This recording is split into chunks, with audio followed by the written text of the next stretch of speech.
Hey everybody, welcome back to JDM World. I've had the Starke Sound Echo 5.1 surround system in my living room for the last month or so, and in this video we're going to talk all about that. First, I'm going to remind you what the system consists of, then we'll move on and I'll show you how I've implemented that in my environment. After that, I'll tell you what I like and what I don't like about it, and at the end we'll break out REW and do a few frequency sweeps just to see what it looks like in this room for fun.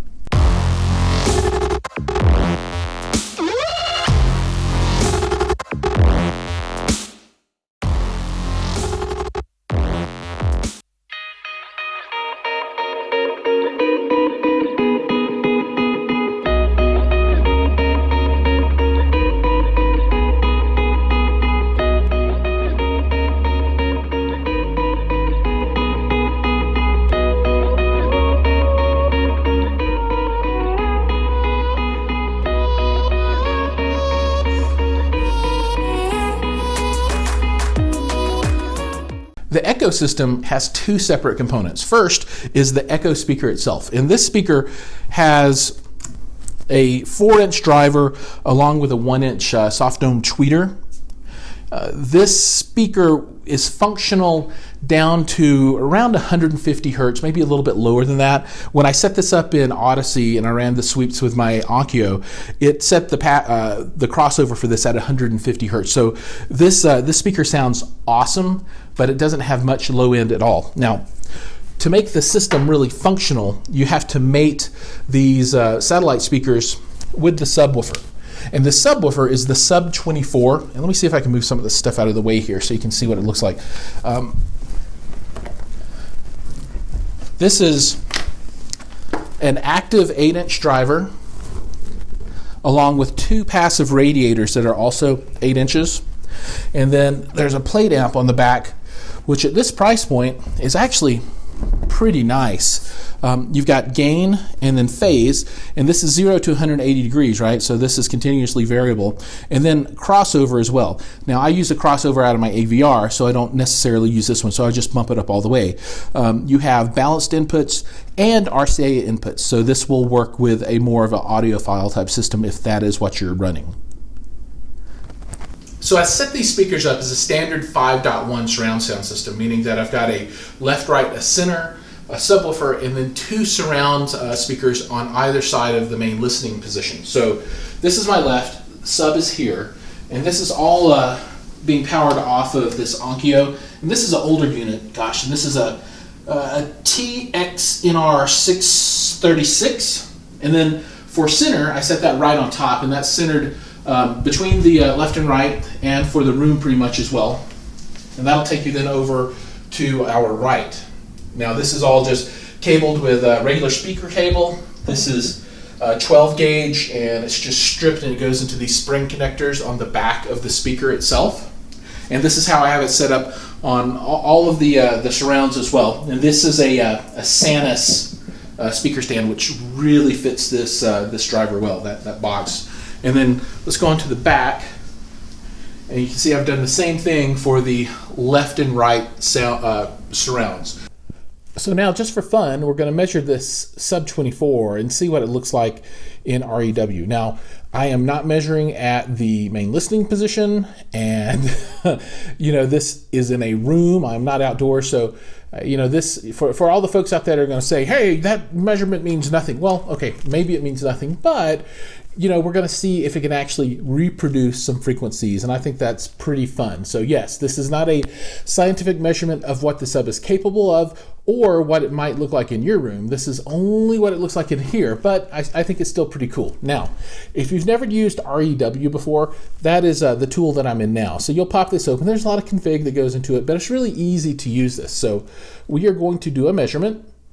So we're going to go in here, and let's just check levels real quick and see if this is working. Yes, this might not come across on the microphone, but it is working. So we're going to do a sweep now, and this is going to be from 10 to 150 hertz. Actually, I'm going to bump that up. Let's do it up to 200 since this thing is crossing over at 150.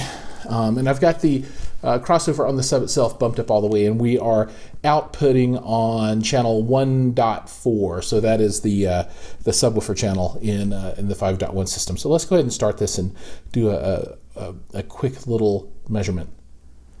All right, so these are two different recordings, and you can see I upped the gain the second time around, and this room is giving us a serious mode null here at 32, I guess, and then another serious null at 50 and 60. So I'm not going to try and fix those.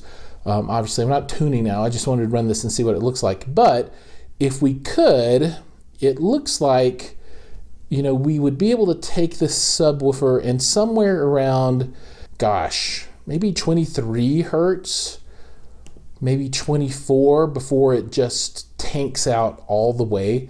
So I'm going to call this thing as being functional to somewhere in the mid 20s. I mean, if you look here, it starts diving off at 27 or 28, and then the real dip takes off at 25. So maybe this thing is able to put out a little bit of sound down into the 25 due to those passive radiators.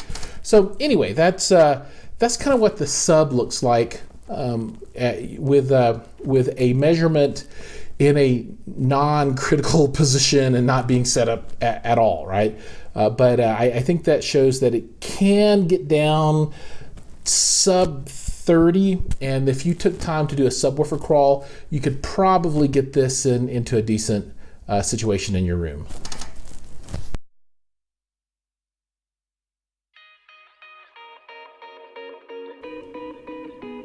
Okay, let's go ahead and wrap this up. We're going to talk about the good, the bad, and what I like and what I don't like. But first, let's put this all in context. So remember, this is a 5.1 surround sound system with very small satellite speakers and a very small subwoofer. So this system is designed to be unintrusive. With that in mind, let's talk about the good. So the satellite speakers are great. They sound amazing. The tweeter in these is the same as the tweeter in their higher end speakers. Not their super high end, but their mid-range speaker line. In other words, it's good. And the 4-inch mid, it does what it needs to do as well. This system sounds really good when you play rock, country, classical, jazz, or you watch television. I would put this up against much more expensive and much larger systems in those scenarios. But that leads us to the bad. So the bad, and this is probably the worst part, is the subwoofer. You can exceed X max and get that thing to slam the voice coil if you push it too hard. And I think you can do that with any sub, right? But I think this one you can do that a little too easily with. So that's my main criticism for the whole system. And where that translates out into is a weakness when you listen to music like rap or EDM, electronica, or if you're watching movies or television that have humongous explosions, that can get you too. So what I found myself doing is turning the gain down on the subwoofer quite a bit. It still does its thing, but it's not as dynamic as I think it could be. Now, part of that might be just me thinking, okay, I want this to sound like 218s, right, and ported enclosures, but that is not what this is. For likes, I love the aesthetics of the system. The finish, the fit and finish is amazing. The piano gloss on the sub and the speakers, the Echo speakers, is gorgeous. And when you made it with the correct speaker stand, it looks like $1 million. It's really nice. As I said before, I love this for television viewing. You can't go wrong with this system and a TV. Now, the things I don't like the spring connectors on the back of the speakers. I would have rather have been able to plug in banana plugs, but if you use speaker stands where you run the speaker wire through, I can see how that works out well enough.